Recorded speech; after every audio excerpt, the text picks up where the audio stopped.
तो hello guys, आज हम लोग काफी सारे चैप्टर को कवर करने वाले हैं। जैसे पहला चैप्टर कौन सा होने वाला है आज का, यानी कि पूरे का बात करें तो छठा चैप्टर कौन सा होगा?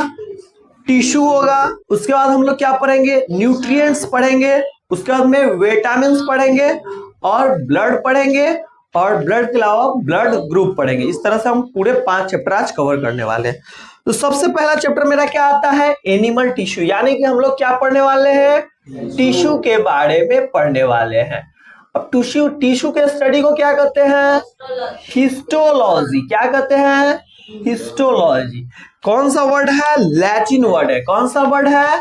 लैटिन वर्ड है। Histo means tissue. व्हाट?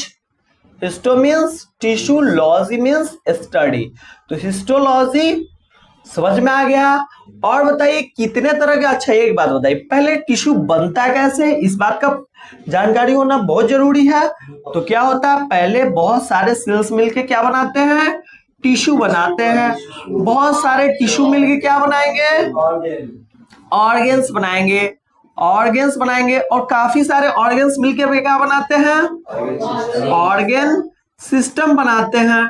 ठीक है, ऑर्गेन सिस्टम मिलके क्या बनाता है? एक ऑर्गेनिज्म बना के तैयार कर देता है। ठीक है ना, ऑर्गेनिज्म बना के तैयार हो जाता है। ठीक है, अच्छा बताइए कितने तरह के हम लोग, अच्छा टिश्यू भी कितने तरह के होंगे? 2 तरह के होंगे। एक तो प्लांट्स में होंगे और दूसरा एनिमल में होंगे। ठीक है, तो हम अभी क्या पढ़ने वाले हैं? एनिमल में कौन कौन से टिश्यू होते हैं उनको पढ़ने वाले हैं। ठीक है, प्लांट्स को बाद में पढ़ेंगे। ठीक है, अच्छा प्लांट्स में कितने तरह के हम टिश्यू पढ़े हैं? सॉरी, एनिमल्स में कितने पढ़े हैं? 4-5 तरह के पढ़े हैं। कौन कौन से? एपिथेलियल टिश्यू पढ़े हैं। क्या पढ़े हैं? एपिथेलियल टिश्यू पढ़े हैं और मस्कुलर टिश्यू पढ़े हैं। ठीक है, मस्कुलर के टिश्यू के बाद कनेक्टिव टिश्यू पढ़े हैं। कनेक्टिव टिश्यू पढ़े हैं और नर्वस टिश्यू पढ़े। ठीक है, तो एपिथेलियल टिश्यू क्या होता है? Group of tissue which is find upper layer of the body. क्या होता है? वैसे टिश्यू जो अपर लेयर में पाए जाते हैं या फिर बहुत पतले परत में पाए जाते हैं या फिर वैसे जगह पाए जाते हैं जहां हमारा ग्लैंड का सिक्रेशन, जहां ग्लैंड का सिक्रेशन हो रहा है या फिर एब्जॉर्प्शन हो रहा है। ठीक है, वैसे टिश्यू को हम क्या कहते हैं? एपिथेलियल टिश्यू कहते हैं। एपी का मतलब ही क्या होता है? ऊपर। एपी का मतलब क्या होता है? ऊपर। तो इस तरह से हमने एपिथेलियल टिश्यू पढ़ा है। ठीक है, कहां कहां पाया जाता है? स्किन में पाया जाएगा। ठीक है, किडनी में पाया जाएगा, फूड पाइप्स में पाया जाता है जिसको ओसोफेगस भी कहते हैं। ठीक है, एल्वुलाई कहां होता है? एल्वुलाई होता है बैलून की तरह, उसमें पाया जाता है। ठीक है, स्टमक के अंदर पाया जाता है, स्मॉल इंटेस्टाइन के अंदर पाया जाता है। ठीक है, तो 3-4 तरह के पढ़े थे हम लोग। ठीक है, स्टेट एपिथेलियल टिश्यू पढ़े थे, उसके बाद में एपिथेलियल टिश्यू पढ़े थे, क्यूबॉइडल पढ़े थे और कॉलमनार पढ़े थे। ठीक है, तो एपिथेलियल टिश्यू आप समझ गए होंगे। मस्कुलर टिश्यू क्या होते हैं? वैसे टिश्यू जो मसल्स में पाए जाते हैं। कैसे? मसल्स। तो अब ये कहां कहां पाए जाएंगे और कितने तरह के होते हैं? तो 3 का हम लोग मसल्स पढ़े थे। कौन कौन सा? एक स्ट्रेट था, एक स्मूथ था और एक क्या था? कार्डियक मसल था। ठीक है, कार्डियक मसल था। स्ट्रेट वाले को क्या कहते हैं? स्टेट वाले को वॉलेंट्री भी कहते हैं, माने कि इच्छा से हम लोग कंट्रोल करते हैं। जैसे कि हाथ का मसल्स होता है। ठीक है, लंबा लंबा फाइब्रस होता है। ठीक है, और जब हम लोग चाहे तो इसको उठाए, जब चाहे तो नीचे गिराए। ठीक है ना, तो इस तरह के मसल्स को हम लोग वॉलेंट्री मसल्स कहते हैं। जो अनवॉलेंट्री होता है, जो हमारे इच्छा से नहीं होता है। ठीक है, वैसे टिश्यू कहां पाए जाते हैं? स्टमक वगैरह में पाए जाते हैं। ठीक है, फूड पाइप हो गया, ठीक है, स्टमक हो गया, लार्ज इंटेस्टाइन और स्मॉल इंटेस्टाइन में जो मस्कुलर टिश्यू पाया जाता है उसको क्या कहते हैं? इनवॉलेंट्रिकल मसल्स टिश्यू कहते हैं। ठीक है ना, मस्कुलर टिश्यू कहते हैं। और एक टिश्यू क्या बच जाता है? कार्डियक मसल बचता है। कहाँ पाया जाता है? कार्डियक हार्ट में। हार्ट जिस टिश्यू से बना हो उसको क्या कहते हैं? कार्डियक मस्कुलर टिश्यू कहते हैं। कनेक्टिव टिश्यू के बारे में बताइए। वैसा tissue, this type of tissue which connect each of the part of body, ठीक है ना, लाइक्स बोन। बोन क्या है? बोन हमारे पूरे शरीर को जोड़ता है, तो क्या हो गया? कनेक्टिव टिश्यू हो गया, ठीक है। टेंडन, टेंडन क्या करता है?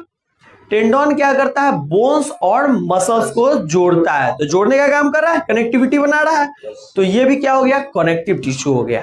लिगामेंट्स, लिगामेंट्स क्या करता है? बोन्स और बोन्स को जोड़ता है, लिगामेंट्स ये भी कनेक्ट कर रहा है। और एक only one liquid connective tissue है जिसका क्या है? ब्लड है। ये हमारा क्या करता है? Oxygen, carbon dioxide, food material को ट्रांसपोर्ट करता है one place to another place, माने कि हर एक पार्ट से, हर एक ऑर्गेनल से, हर एक सेल में पहुंचाता है, ठीक है। तो इस तरह से हमने क्या किया? पूरे कनेक्टिव टिश्यू को भी पढ़ लिया। अब एक क्या बचता है? न्यूरॉन टिश्यू बचता है, ठीक है ना। नर्वस टिश्यू, नर्वस टिश्यू में जो सेल्स पाए जाते हैं उसको क्या कहते हैं? न्यूरॉन्स कहते हैं, ठीक है। न्यूरॉन्स क्या करता है?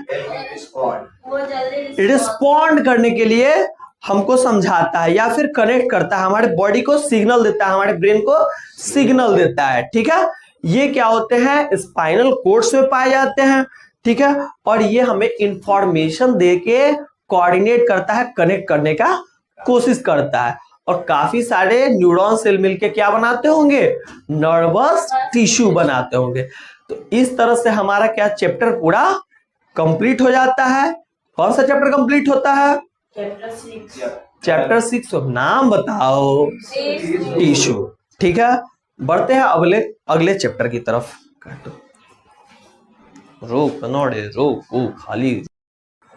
तो नेक्स्ट चैप्टर हम क्या पढ़ने वाले हैं? न्यूट्रिएंट्स पढ़ने वाले हैं, ठीक है। What is nutrients? न्यूट्रिएंट्स क्या होता है? जो हमारे बॉडी को नीड होता है उसको क्या कहते हैं? न्यूट्रिएंट्स। जो हम लोग चावल, दाल, रोटी, सब्जी, मुर्गा, मीट ये सब खा रहे हैं, ये सब क्या है? फूड है, न्यूट्रिएंट्स नहीं है। हमारे बॉडी को क्या नीड है? न्यूट्रिएंट्स। तो हम लोग आज पढ़ने वाले हैं न्यूट्रिएंट्स, न्यूट्रिएंट्स, ठीक है। तो न्यूट्रिएंट्स क्या होता है समझ गए हैं। और न्यूट्रिएंट्स कितने तरह के पाए जाते हैं? कितने तरह के पाए जाते हैं न्यूट्रिएंट्स? 5 तरह के न्यूट्रिएंट्स पाए जाते हैं जो हमारे बॉडी को नीड होता है। क्या क्या? कार्बोहाइड्रेट, क्या होता है? फैट, और प्रोटीन, क्या? प्रोटीन, विटामिन्स और मिनरल्स, और एक ले ले तो वाटर ले ले। हालांकि कोई ये भी न्यूट्रिएंट नहीं है, वाटर कोई न्यूट्रिएंट नहीं होता है, ठीक है। ये कार्बोहाइड्रेट और फैट से हमें क्या मिलता है? एनर्जी मिलता है। क्या मिलता है? एनर्जी मिलता है। प्रोटीन से क्या होता है? बॉडी का फॉर्मेशन होता है, बॉडी बिल्डिंग ब्लॉक बनता है। क्या बनता है? बॉडी बिल्डिंग ब्लॉक्स बनते हैं। क्या बनते हैं? बॉडी का फॉर्मेशन होता है। विटामिन क्या करता है? हमें डिजीज से बचाता है, ठीक है ना, प्रोटेक्ट फ्रॉम डिजीज। मिनरल्स क्या करता है? ये भी हमारे शरीर को स्ट्रेंथ देता है, बॉडी के फॉर्मेशन में हेल्प करता है। और वाटर क्या होते हैं? लगभग हम लोग 65 to 17% वाटर से ही बने हुए हैं। चलिए थोड़ा सा कार्बोहाइड्रेट के अंदर का बात समझते हैं। कार्बोहाइड्रेट में हमने क्या क्या पढ़ा था? एक तो कार्बोहाइड्रेट में पढ़ा था कि 1 ग्राम कार्बोहाइड्रेट से लगभग 4.2 कैलोरी एनर्जी रिलीज होता है, ठीक है। और जो कार्बोहाइड्रेट होता है किससे बना होता है? कार्बन, हाइड्रोजन और ऑक्सीजन के कॉम्बिनेशन से बना होता है, ठीक है। तो हमने 2-3 तरह के कार्बोहाइड्रेट को भी पढ़ा था, जैसे कि मोनोसेक्राइड, डाइसेक्राइड और पॉलीसेक्राइड्स पढ़ा था, ठीक है। और मोनोसेक्राइड में कुछ इंपॉर्टेंट चीज पढ़ा था, जैसे कि ग्लूकोज पढ़ा था। क्या होता है? ग्लूकोज। और यही मैंने बताया था कि आप छोटा सा डॉक्टर क्या काम कर सकते हैं, जैसे कि किसी को वीकनेस आ रहा है, कमजोरी आ रहा है, तो क्या चढ़ा देना है? ग्लूकोज चढ़ा देना है, ठीक है। तो ये ग्लूकोज हो गया, ठीक है। जो कहां ज्यादातर पाया जाता है? प्लांट्स। हर एक जगह पे लगभग ग्लूकोज पाया जाता है। कैसा है? मोनोसेक्राइड है। ठीक है, अब इसके बाद में हमने पढ़ा था फ्रुक्टोज। क्या पढ़ा था? फ्रुक्टोज पढ़ा था। फ्रुक्टोज कहाँ पाए जाते हैं? फ्रूट में, फ्रूट्स एंड फ्लावर्स में पाए जाते हैं। ठीक है, तो ज्यादातर हमें पेड़ पौधा के मीठे चीज जो खाते हैं ना, उससे क्या पाया जाता है? फ्रुक्टोज पाया जाता है। और बताइए, मधुमक्खी के छत्ता में जो हनी भी पाया जाता है, हनी जो पाया जाता है उसमें क्या भी होता है? फ्रुक्टोज ही होता है, क्योंकि पोलन ग्रेन कलेक्ट करके बनाता है। ठीक है, तो ये फ्रुक्टोज हो गया। और एक क्या पढ़ा था? ग्लैक्टोज पढ़ा था। क्या पढ़ा था? ग्लैक्टोज। ग्लैक्टोज कहां से पाए जाते हैं? एनिमल प्रोडक्ट से क्या मिलते हैं? ग्लैक्टोज मिलते हैं। ठीक है, और इन्हीं सब तीनों को मिला मिला के क्या बनता है? डाइसेक्राइड बनता है। और बहुत सारे इसी को मिला के क्या बनते हैं? पॉलीसेक्राइड बनते हैं। जैसे कि सेल का जो सेल वॉल बना हुआ था, किससे बना हुआ था? सेलुलोज से बना हुआ था। और सेलुलोज पता है किससे बनता है? ग्लूकोज के पॉली चेन से क्या बनता है? ग्लूकोज बनता है। माने कि बहुत सारा ग्लूकोज को ला के जोड़ दे तो क्या बन जाए? सेलुलोज बन जाए। क्या बन जाए? सेलुलोज बन जाए। और काफी सारे ग्लूकोज और ग्लैक्टोज को जोड़ देंगे तो बन जाएगा क्या? जो स्टोरेज होता है ह्यूमन बीइंग में, उसको क्या कहते हैं? ग्लाइकोजेन कहते हैं। जो हम लोग अपने फूड को स्टोर करते हैं किसमें? ग्लाइकोजेन में। ठीक है, तो ऑल ओवर इतना पता होना चाहिए कि कार्बोहाइड्रेट से क्या मिलता है? एनर्जी मिलता है। और इसके जो मोनोसेक्राइड से क्या है? ग्लूकोज है, फ्रुक्टोज है और ग्लैक्टोज है। और ये कहां से पाए जाते हैं? ठीक है ना, इनका सोर्स क्या है? अब हम लोग क्या पढ़ने वाले हैं? फैट। तो दो तीन तरह के फैट पढ़े थे हमने। क्या? सेचुरेटेड। अच्छा, सबसे इंपॉर्टेंट चीज क्या है कि फैट जो होता है मैक्सिमम सोर्स ऑफ एनर्जी होता है। 1 ग्राम फैट लेते हैं तो क्या होता है? उससे कितना एनर्जी मिलता है? 9.2 कैलोरी एनर्जी रिलीज होता है। ठीक है, तो यानी कि maximum source of the energy है। ठीक है, हमने 3 तरह के फैट्स को पढ़ा था। कितने तरह के? 3 तरह के। कौन कौन सा? एक पढ़ा था सेचुरेटेड फैट, एक अनसेचुरेटेड फैट, अनसेचुरेटेड फैट पढ़ा था, और क्या पढ़ा था हमने? ट्रांस फैट्स के बारे में पढ़ा था। अब ये सेचुरेटेड फैट क्या होते हैं? वैसे फैट्स जो क्या होता है? जमता हो। अच्छा, एक बात बताइए, जो 20 डिग्री सेल्सियस लिक्विड में रहता है जो फैट, उसको क्या कहते हैं? वॉयल कहते हैं। क्या कहते हैं? वॉयल कहते हैं। ठीक है, सेचुरेटेड फैट वो फैट होता है जो जम जाता हो। जैसे कि एनिमल का जितना सारा हम लोग फैट यूज करते हैं वो क्या होता है? जमा हुआ होता है। जैसे कि घी, जैसे घी क्या होता है? जमा हुआ, आमतौर पे 20 डिग्री सेल्सियस पे पाया जाता है। और जब हम लोग मांस वगैरह खाते हैं तो मांस खाते हो तो उसमें भी क्या होता है? फैट जमा हुआ रहता है। जब कढ़ाई में डालते हैं तो तेल में कन्वर्ट हो जाता है। ठीक है ना, तो ऑयल में कन्वर्ट हो जाता है, क्योंकि 20 डिग्री से ज्यादा का टेम्परेचर होता है। ठीक है, तो सेचुरेटेड फैट आपको समझ में आ गया होगा। और थोड़ा सा डिफिकल्ट इन डाइजेशन हो जाता है। क्या हो जाता है? डाइजेशन में डिफिकल्ट होता है। ठीक है, इसीलिए इसको कम मात्रा में खाना चाहिए। ठीक है, और अनसेचुरेटेड फैट किसको कहते हैं? जो इजिली डाइजेस्टेबल होता है, पेड़ पौधा से मिलता है। जैसे कि मस्टर्ड ऑयल, ठीक है, सनफ्लावर ऑयल, सेफ्लावर ऑयल, जितना हम लोग पेड़ पौधा से तेल वगैरह लेते हैं, ये कैसे हैं? अनसेचुरेटेड है। ठीक है ना, हमारे लिए इजिली डाइजेस्टेबल होते हैं। ठीक है, ये क्या है? अनसेचुरेटेड फैट्स होते हैं। और ट्रांस फैट क्या होता है? जो हम लोग शाम में ज्यादा खाना पसंद करते हैं, फ्राई वाला चीज, जैसे कि समोसा, लिट्टी, बर्गर, ये हमारे लिए वेरी बैड कोलेस्ट्रॉल के सोर्स होते हैं। ठीक है, इससे कोलेस्ट्रॉल का लेवल बढ़ जाता है और हम लोग थोड़ा ही दौड़ने के बाद में थकावट महसूस करने लगते हैं और इससे ज्यादा फैट बढ़ जाता है। लोग मोटे हो जाते हैं किसके कारण? ट्रांस फैट के कारण, क्योंकि हाई कैलोरी एनर्जी भी तो मिल रहा है यहां से। ठीक है, उसके बाद में अगले चैप्टर में हम लोग विटामिन के बारे में पढ़ेंगे। और मिनरल्स क्या होते हैं? फर्स्ट ऑफ ऑल, मिनरल होते क्या है? जो अर्थ से निकलते हैं। ठीक है ना, the material which is extract from the earth, that is called minerals. ठीक है ना, उसको मिनरल्स कहते हैं। जैसे कि कुछ मिनरल्स के बारे में हम लोग पढ़े थे। क्या क्या पढ़े थे? कैल्शियम पढ़े थे। कैल्शियम क्या करता है? हमारे शरीर को हड्डी के फॉर्मेशन में हेल्प करता है। ठीक है, हड्डी किससे बनता है? कैल्शियम से। फास्फोरस के बारे में पढ़े थे। फास्फोरस क्या करता है, हम लोग को स्ट्रेंथ देता है, न्यूरॉन सिस्टम को बूस्ट करता है, कनेक्टिविटी को बनाता है, ठीक है। और उसके बाद में हम लोग आयोडीन को पढ़े थे। आयोडीन की डेफिशिएंसी से हमारे बॉडी में एक डिजीज होता है, क्या होता है, ग्वेटर हो जाता है, घेघा रोग जिसको हिंदी में कहते हैं, ठीक है। तो आयरन हमारे लिए भी इंपॉर्टेंट है। ये सब क्या है, मिनरल्स है, क्या है, मिनरल्स है। हेमोग्लोबिन, हेमो जो था, हेमो जो वर्ड है किससे आता है, आयरन के ही साइंटिफिक नेम से आता है, जिसके माने कि और का नाम है हेमोचेन, ठीक है ना। तो आयरन देख रहा है हमारे कहाँ पाया जाता है, ब्लड्स में पाया जाता है, यानी हमारे सेल्स का फॉर्मेशन हो रहा है आयरन से। तो इस तरह से क्या करता है, मिनरल हमको स्ट्रेंथ देता है, फॉर्मेशन बॉडी ऑर्गेनिल्स के फॉर्मेशन में भी हेल्प करता है, कुछ बीमारी से भी बचाता है। तो मिनरल्स के बारे में हमने जान लिया। वाटर से न्यूट्रिएंट्स नहीं मिलता है, ऐसा नहीं कि पानी पी लिए एनर्जी आ गया। हम लोग आमतौर पे घर में या फिर हमारे चाचा है, दादा है, जो भी है, सब क्या करते हैं, थक के आते हैं, 2 गिलास पानी पी लिया, अब लग रहा है कि एनर्जी मिल गया, लेकिन वाटर से एनर्जी नहीं मिलता है, ठीक है। लेकिन हमारा जो बॉडी है किससे बना हुआ है, बहुत सारे फ्लूइड से बना हुआ है, ठीक है। तो हमको क्या चाहिए, वाटर चाहिए 60 to 70%। इस तरह से ये न्यूट्रिएंट्स वाला चैप्टर भी समाप्त होता है। तो हमने 2 चैप्टर कंप्लीट कर लिया है आज का, और 3rd चैप्टर होने वाला है विटामिन्स, ठीक है। हम क्या पढ़ने वाले हैं अब, विटामिन्स पढ़ने वाले हैं।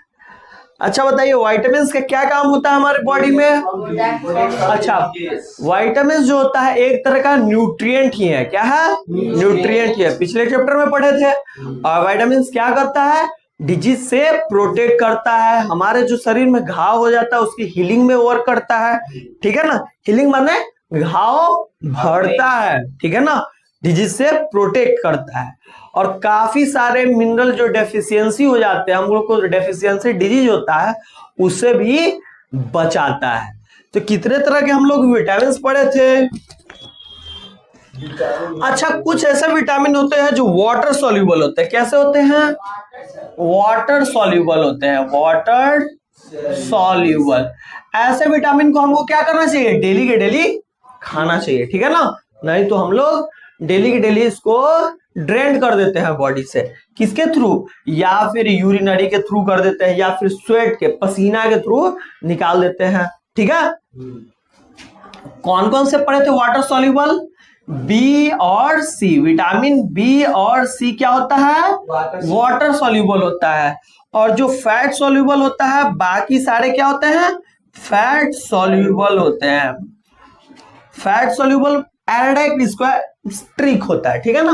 तो आपको ट्रिक नहीं लगाना, खाली बी सी याद रखना, बाद बाकी अपने याद हो जाएगा, ठीक है। तो ए हो गया, बी सी नहीं होगा, डी हो गया, ई हो गया, और उसके विटामिन बी कॉम बाद बाकी जितने भी आते हैं क्या होंगे, ये फैट सॉल्यूबल्स हो गए। विटामिन के हो गया, ये सब क्या है, फैट सॉल्यूबल्स होते हैं। अच्छा, हमने क्या बताया था कि इस चैप्टर में आपको क्या क्या पढ़ना है, थोड़ा सा साइंटिफिक नेम पढ़ना है, किसका, विटामिन का साइंटिफिक नेम पढ़ना है। इसके डेफिशिएंसी से कौन सा डिजीज हो रहा है, माने इसके कमी से कौन सा बीमारी हो रहा है।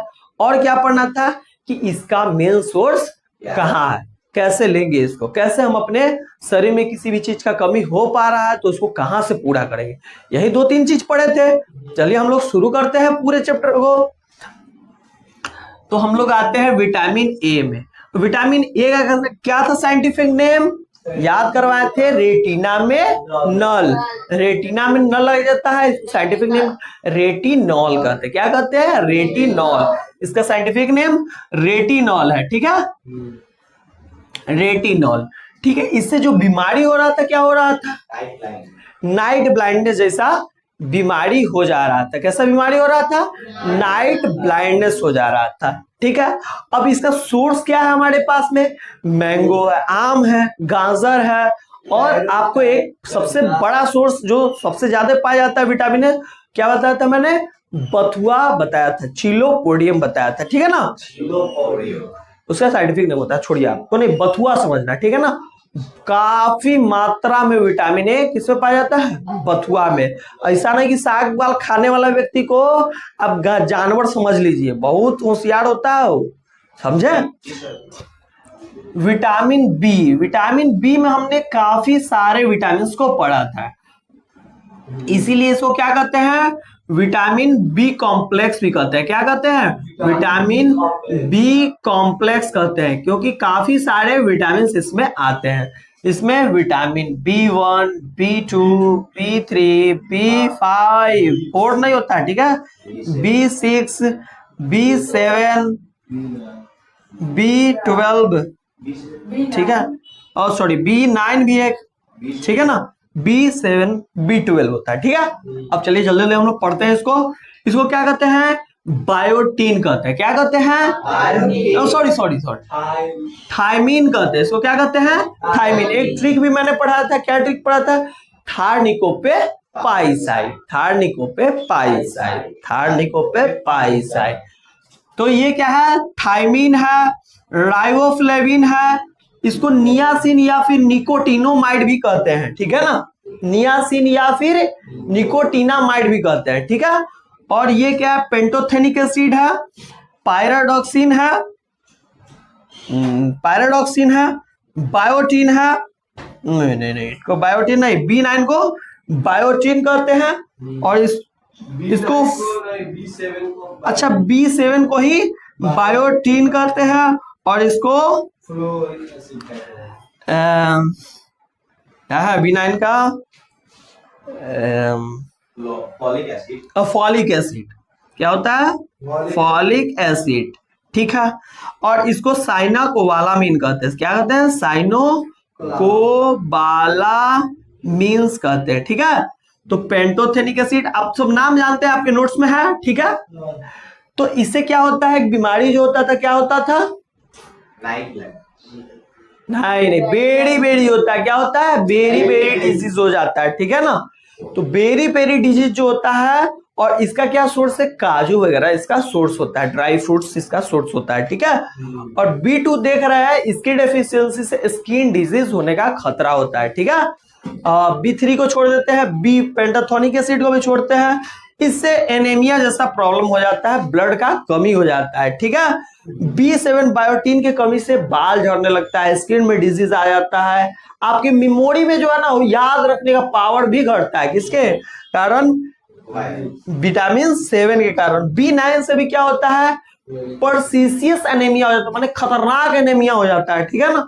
B9 की कमी से। और B12 की कमी से भी एनीमिया ही होता है, यानी कि दोनों से सॉरी ये वाला और इस तीनों से एनीमिया होता है, यानी ब्लड में कमी आ जाता है। किसका? रेड ब्लड सेल्स का, ठीक है ना? जैसे कमजोर आदमी देखते होंगे, वैसा क्या हो जाता है? विटामिन 6, 9 और 12 के कमी से हो जाता है। जबकि साइनाकोबालामीन जो है आमतौर पे हमें नहीं मिलता है, ठीक है ना? ये जानवर के प्रोडक्ट से मिलता है, जैसे कि मीट से मिलता है, मिल्क से मिलता है, और काफी सारे चीज। अच्छा, ये विटामिन के मुख्य स्रोत जब हम जनरली बात करें तो कहाँ से पाया जाएगा? ग्रीन वेजिटेबल से मिलता है, वो मीट से मिलता है, और मिल्क से मिलता है, और इसको कवर करना है तो ग्राउंडनट से, यानी कि बादाम, जिसको हम जनरली बादाम कहते हैं, लेकिन बादाम नहीं होता, क्या होता है? मूंगफली होता है, ठीक है?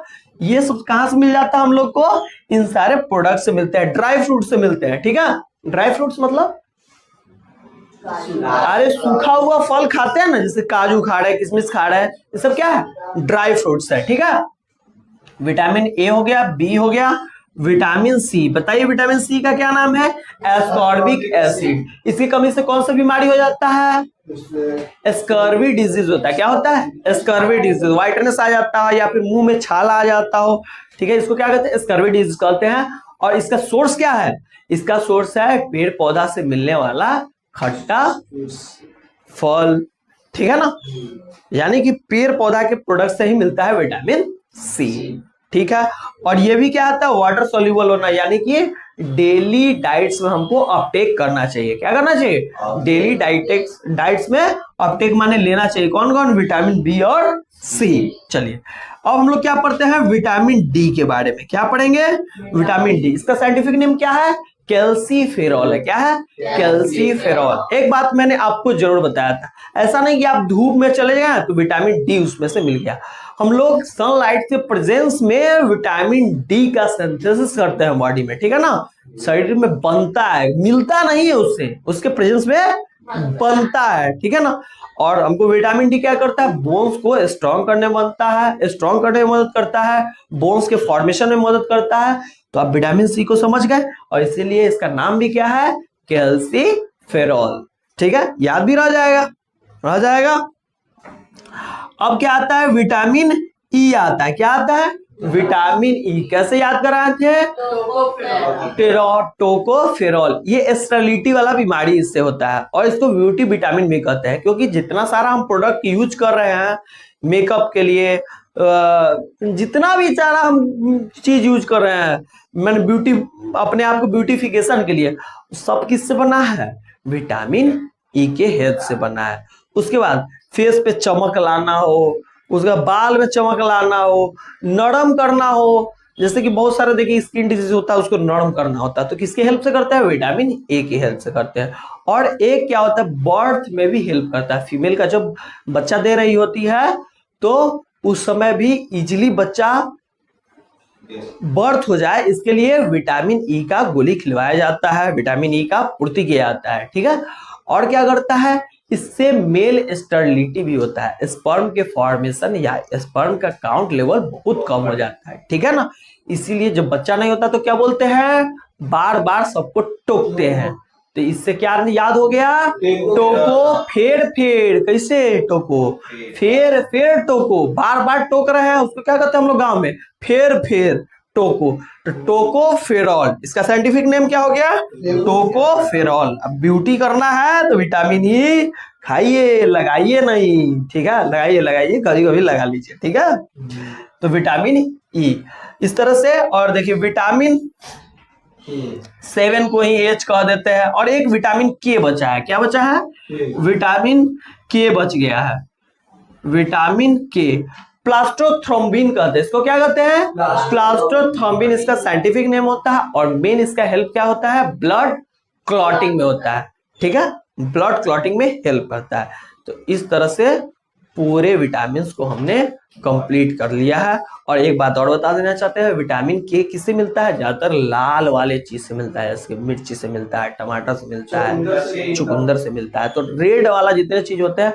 और एक बीमारी भी इससे हम लोग पढ़े थे, विटामिन ब्लड क्लॉटिंग से, उसको ब्लड में पढ़ेंगे, ठीक है। तो क्या पढ़ने वाले हैं? ब्लड्स पढ़ने वाले हैं। क्या पढ़ेंगे? ब्लड्स पढ़ेंगे। और टोटल चैप्टर का बात करें तो 9th चैप्टर में हम लोग आ चुके हैं, ठीक है।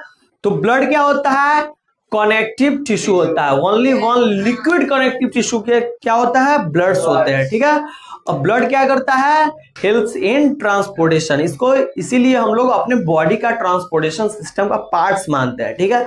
इससे होता है क्या कि ऑक्सीजन, कार्बन डाइऑक्साइड, ग्लूकोज और अदर मटेरियल्स एक सेल से या फिर एक ऑर्गेनल से अनदर ऑर्गेनल्स में जा पाता है, ठीक है।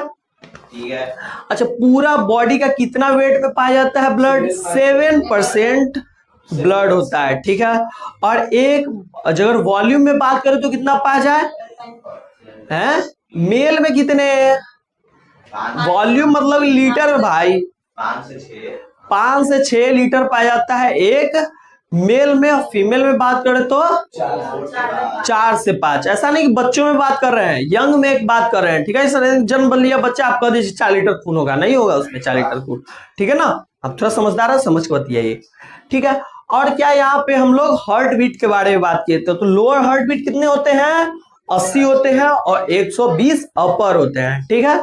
इसको याद कैसे करवाए थे? 40 को भूल जाएंगे, 40 दूनी 80, 40 क्या है? 120, याद हो गया। 40 को भूलेंगे, 80 और 120 इसके बीच में हो तो नॉर्मल है, और ज्यादा हो गया तो हाई ब्लड प्रेशर, कम हो गया तो लो ब्लड प्रेशर। अच्छा, ब्लड प्रेशर को जिससे मेजर करते हैं उसको क्या करते हैं? स्फैग्मोमैनोमीटर कहते हैं। क्या कहते हैं? स्फैग्मोमैनोमीटर कहते हैं, ठीक है। ब्लड का फॉर्मेशन कहाँ होता है? बच्चों में एम्ब्रियो स्टेज। एम्ब्रियो स्टेज मतलब बच्चा जब जन्म नहीं लिया जाता उसको क्या कहते हैं? Embryo stage. नॉर्मली आप समझ सकते हैं, डिटेल रिप्रोडक्शन पढ़ेंगे तो वहां समझेंगे, ठीक है। तो क्या बनता है? लीवर में बनता है। किसमें? लीवर में बनता है। ठीक है, बच्चा जब बर्थ कर जाता है उसके बाद कहाँ बनने लगता है उसका? उसके बाद में बोन मैरो में बनने लगते हैं ब्लड। ठीक है, चलिए हम लोग तो ब्लड के कॉम्पोजिशन के बारे में अब बात करने वाले हैं। किसके? Compositions of blood. ब्लड में क्या क्या पाए जाते हैं? Liquid and solid. कुछ तो पार्ट्स लिक्विड पाए जाते हैं और कुछ पार्ट सॉलिड पाए जाते हैं। जो लिक्विड होता है उसको हम लोग क्या कहते हैं? प्लाज्मा कहते हैं। क्या कहते हैं? प्लाज्मा कहते हैं। ठीक है, और कुछ क्या पाए जाते हैं? सॉलिड्स पाए जाते हैं। सॉलिड के बारे में बाद में बात करेंगे, आते हैं हम लोग पहले प्लाज्मा के बारे में। अच्छा, ये पूरे का पूरा जितना ब्लड होता है उसका कितना परसेंट होता है? 55% प्लाज्मा होता है और 45% सॉलिड होते हैं। ठीक है, प्लाज्मा में भी सबसे ज्यादा क्या पाया जाता है? वाटर, पानी पर पाया जाता है लगभग 90%। ठीक है, उसके बाद में क्या पाए जाते हैं? प्रोटीन्स वगैरह पाए जाते हैं। क्या पाए जाते हैं उसके बाद में? ग्लूकोज पाए जाएंगे, कुछ साल्ट्स पाए जाते हैं और अनदर मटेरियल्स भी 2% के आसपास पाए जाते हैं। ये जो लिक्विड होता है हमारे किसी भी वेसल्स में, जो लिक्विड दौड़ रहा होता है, लिक्विड जो दौड़ रहा होता है उसको क्या कहते हैं? प्लाज्मा कहते हैं। और इसी में कुछ सॉलिड सेल्स भी दौड़ रहे होते हैं। इस वाले में क्या होते हैं? कुछ सॉलिड सेल्स भी दौड़ रहते हैं, उसको सॉलिड पार्ट कहते हैं। और कितना पाया जाता है पूरे ब्लड का? 45% पाया जाता है। इसमें एक क्या है हमारा? आरबीसी, दूसरा क्या है? डब्ल्यूबीसी और प्लेटलेट्स। ठीक है, प्लेटलेट्स पाया जाता है। ये क्या है? सॉलिड पार्ट्स है। अच्छा बताइए, इसमें हम आपको 2-3 पॉइंट पढ़ने के लिए बोले थे। क्या पढ़ने के लिए बोले थे? इसका साइंटिफिक नेम। ठीक है, साइंटिफिक नेम नहीं याद भी होता है, इसमें कोई मतलब नहीं है। बनता कहाँ है, मरता कहाँ है, इसका सेल्फ लाइफ कितना है और इसका फंक्शन क्या है। ये 3-4 पॉइंट आपको पता होना चाहिए। ठीक है, तो बताइए WBC, RBC, red blood cells, इसको, इसके साइंटिफिक नेम को क्या कहते हैं? थ्रोम्बोसाइट्स कहते हैं। क्या कहते हैं? थ्रोम्बोसाइट्स। इसका फॉर्मेशन कहाँ होता है? बोन मैरो में होता है। और सेल्फ लाइफ कितना होता है? 120 डेज होता है, माने 100 से लेके 120 दिन, कोई फिक्स नहीं होता है, थोड़ा इसी के एवरेज में मरेगा। ठीक है ना। और कहाँ मरेगा? सेप्लिन में मरेगा। कहाँ मरेगा? सेप्लिन में मरेगा। और इसमें कुछ कुछ खास बात भी याद होना चाहिए, जैसे कि न्यूक्लियस, इसमें इसके पास न्यूक्लियस नहीं है। कहाँ कहाँ पाया जाता है? एक्सेप्शन में ऊंट में और लामा में पाया जाता है, कैमल में और लामा स्पेसीज में पाया जाता है। ठीक है, और कुछ कुछ ऐसे जीव जंतु होते हैं जिसमें दूसरे कलर का ब्लड्स भी पाए जाते हैं। काफी डिटेल पढ़ चुके हैं हम लोग। ठीक है, अच्छा ब्लड, इसका फंक्शन क्या है? इसके, अच्छा इसके हेमोग्लोबिन। हेमोग्लोबिन का मतलब क्या होता है? हेमो माने हेमोटीन से बना, आयरन। किससे बनता है ब्लड? आयरन से। और ग्लोबिन एक तरह का प्रोटीन है जिसको बाइंड करने का कैपेसिटी होता है, किसी को पकड़ लेता है और उसको ट्रांसपोर्ट में हेल्प करता है। जैसे ऑक्सीजन को बाइंड करके क्या करेगा? एल्वुलाई से ले जाता है उधर, तो कौन ले जाता है? ब्लड ले जाता है, फिर हर एक सेल में छोड़ता है, हर एक सेल से कार्बन डाइऑक्साइड को बाइंड करता है, उसके बाद में लेके इधर लंग्स में छोड़ देता है। ठीक है, ग्लूकोज को ट्रांसपोर्ट करने में हेल्प करता है। तो ये बाइंडिंग कैपेसिटी होता है किसमें? ग्लोबिन में। तो हेमोग्लोबिन, समझ में आ गया हेमोग्लोबिन वर्ड? अच्छा, डब्ल्यूबीसी पे आते हैं। किस पे? डब्ल्यूबीसी पे, व्हाइट ब्लड सेल्स। अच्छा, उजला ब्लड हम लोग में पाया जाता है। और ये डब्ल्यूबीसी का वर्क क्या है? बीमारी से लड़ने का काम होता है। क्या होता है? बीमारी से लड़ने का काम होता है और इम्यूनिटी को बूस्ट करता है, इम्यून सिस्टम को बूस्ट करता है। ठीक है, और इससे इसका साइज क्या होता है? बड़ा होता है। 2 तरह के पाए जाते हैं, ग्रेनुलोसाइट्स पाए जाते हैं और ग्रेनुलोसाइट्स पाए जाते हैं। उसको काफी सारा हम लोग डिटेल में पढ़ चुके हैं इसको। ठीक है, और ये बनता कहाँ है? फॉर्मेशन कहाँ होता है इसका? फॉर्मेशन कहाँ होता है? बोन मैरो में इसका फॉर्मेशन होता है। सेल्फ लाइफ कितने दिन के होते हैं? 13 से 20 दिन का। ठीक है, और बीमारी से हमको बचाता है। और क्या होता है? और क्या होना चाहिए? मरता कहाँ है? तो ब्लड में ही मर जाता है। ठीक है, तो इतना सारा इंफॉर्मेशन। प्लेटलेट्स का क्या वर्क है? प्लेटलेट्स क्या करता है? ब्लड क्लॉटिंग में हेल्प करता है। किसमें? ब्लड क्लॉटिंग में हेल्प करते हैं, ठीक है। और इसका फॉर्मेशन वही बोन मैरो में ही होगा। मरेगा कहाँ? तो सेप्लिन में सेप्लिन में ही मरेगा। तो ये सारा हम लोग ब्लड के कॉम्पोजिशन के बारे में पढ़ गए। और कुछ बचा हुआ ब्लड का रिविजन करने के लिए? अच्छा, कुछ कुछ बीमारी होते हैं, जैसे कि एनीमिया हो जाता है। क्या होता है? एनीमिया होता है। तो आरबीसी के ब्लड काउंट के कमी के कारण आरबीसी क्या होता है? एनीमिया हो जाता है, ठीक है। एक तो हेमोफीलिया पढ़े थे। हेमोफीलिया एक जो इसको क्या कहते हैं? हेमोफीलिया को रॉयल्स डिजीज भी कहते हैं। क्या कहते हैं? रॉयल्स डिजीज भी कहते थे। इंग्लैंड की महारानी थी एलिजाबेथ, उसके पूरे खानदान में कौन सा बीमारी पाया गया? हेमोफीलिया पाया गया, जिसमें क्या होता है? ब्लड क्लॉटिंग नहीं हो पाता है, ठीक है। वो तो विटामिन की में ही पढ़ लिए थे हम लोग, ठीक है। तो सब कुछ समझ में आ गया होगा। अब नेक्स्ट चैप्टर पढ़ने वाले हैं क्या? Blood group. कर दो 2 मिनट बकायद बर्तनों हो जाए। तो हम आज का लास्ट चैप्टर पढ़ने वाले हैं क्या? ब्लड ग्रुप के बारे में स्टडी करने वाले हैं। बताइए ब्लड ग्रुप कौन दिया था? जल्दी बता जल्दी। लैंड पे क्या किया था? काला आदमी लैंड पे स्टीमर चलाने का कोशिश किया था, कार्ल लैंड स्टीमर, ठीक है। इसके लिए इनको क्या दिया गया था? नोबेल प्राइज भी दिया गया था, ठीक है। और 2 सारा वर्ड भी पढ़े थे ब्लड में। ब्लड के कॉम्पोजिशन को तो पढ़ ही चुके हैं बेसिक से, ठीक है। 2 वर्ड पढ़े थे। और ब्लड, अच्छा शुरू से थोड़ा सा आते हैं। ब्लड में क्या पाया जाता है? एक लिक्विड पार्ट होता है, एक सॉलिड पार्ट होता है, ठीक है।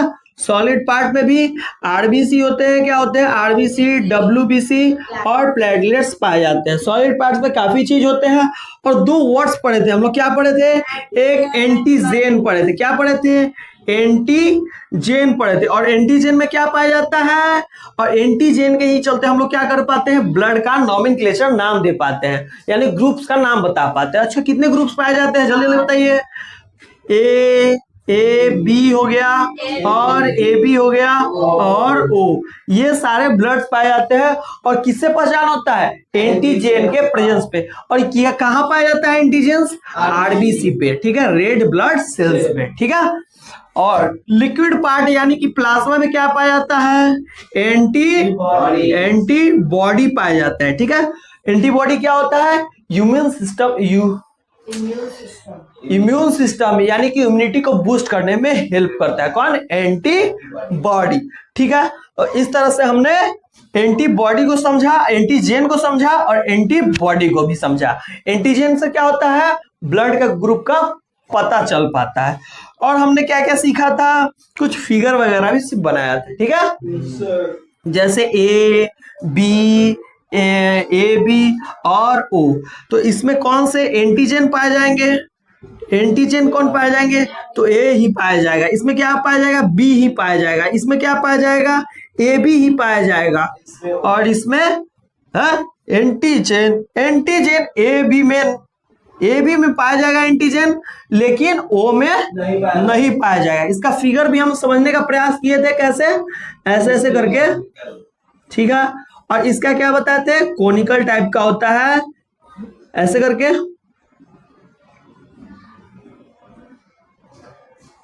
ठीक है। और इसमें दोनों पाए जाएंगे। क्या होंगे? रेड ब्लड सेल्स पाए जाते हैं ना सब, ठीक है। स्फेरिकल होते हैं।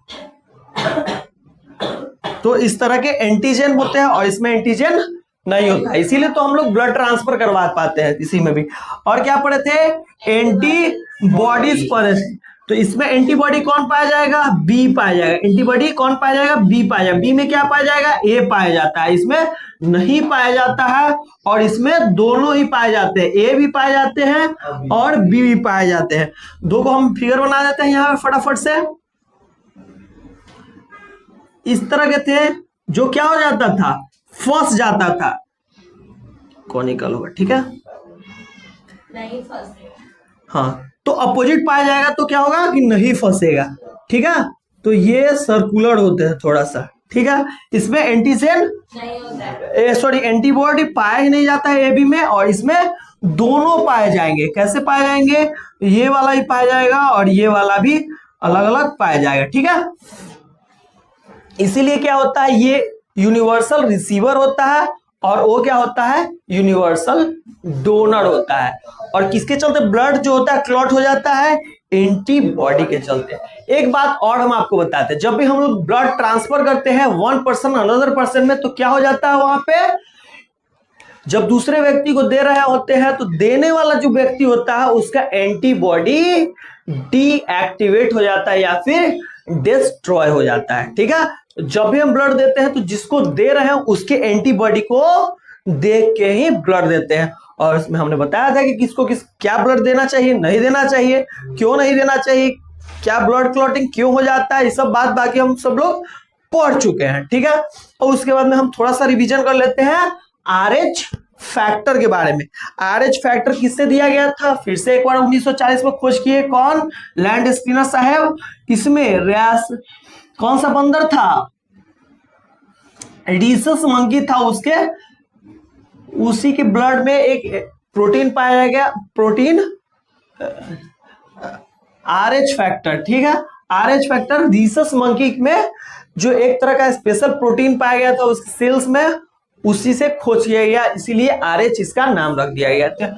दो तरह के होते हैं, जिस ब्लड सेल्स में RH फैक्टर पाए जाते हैं उसको क्या कहते हैं? पॉजिटिव ब्लड ग्रुप कहते हैं, और जिसमें नहीं पाए जाते हैं उसमें निगेटिव ब्लड ग्रुप कहते हैं, ठीक है। और क्या होता है, एक बात आपको कॉन्सेप्ट समझाए थे, क्या है कि अच्छे लोग बुरे लोग के साथ में नहीं जाते हैं, लेकिन एक आध बुरा आदमी काफी सारे अच्छे के बीच में जा सकता है। यानी कि पॉजिटिव ब्लड ग्रुप निगेटिव वाले के साथ नहीं जा सकता है, लेकिन निगेटिव वाला पॉजिटिव के साथ जा सकता है। तो इस तरह से हमने बताया था कि यूनिवर्सल ब्लड डोनर जो होता है कौन होता है? O प्लस की माइनस वाला दूसरे के साथ में जा सकता है, ठीक है। और इसी तरह से रिसीवर कौन होगा? यूनिवर्सल ब्लड रिसीवर कौन सा ग्रुप हो जाता है? AB पॉजिटिव होता है, क्योंकि ब्लड पॉजिटिव के साथ में कोई भी जा सकता है। तो ये हमने RH फैक्टर भी पढ़ लिया है। और एक चीज हमने इसी से बताया था, क्या? एक बीमारी भी बताया था, इथ्रोब्लास्टोसिस फर्टाइलिस। क्या बताया था? एरिथ्रोब्लास्टोसिस फर्टाइलिस। क्या होता है, आमतौर पे हम लोग गलती कर बैठते हैं, शादी से पहले इन चीजों का ब्लड ग्रुप पे ध्यान नहीं देते हैं, उसके बाद में बच्चा नहीं होता है तो डायन जोगिन इसका उसका प्रकोप होने लगता है। जबकि फीमेल में क्या हो जाए, फीमेल में निगेटिव ब्लड हो जाए और मेल में क्या हो जाए, पॉजिटिव ब्लड ग्रुप हो जाए, तो इससे होने वाला पहला संतान तो जीवित रह सकता है, लेकिन उसके बाद उसका मृत्यु होने लगता है। क्यों? ब्लड क्लॉटिंग के चलते। हालांकि इसका व्यवस्था है। अब बताइए क्या क्या हो तो ना दिक्कत हो, इसके अलावा जो भी हो तो दिक्कत नहीं होगा। जैसे कि पॉजिटिव ब्लड ग्रुप हो, ये भी पॉजिटिव ब्लड ग्रुप हो जाए, या फिर दोनों के दोनों निगेटिव ब्लड ग्रुप हो जाए, या फिर फीमेल क्या हो जाए, पॉजिटिव हो जाए और निगेटिव। हालांकि बहुत कम बीमारी दिखा जाता है, ठीक है। तो इस तरह से हमने सारा 5 चैप्टर कवर किया है बहुत ही कम समय में और शॉर्ट तरीके से, ठीक है। तो ये आपको कैसा लगा है आप जरूर बताइए। अच्छा लगा।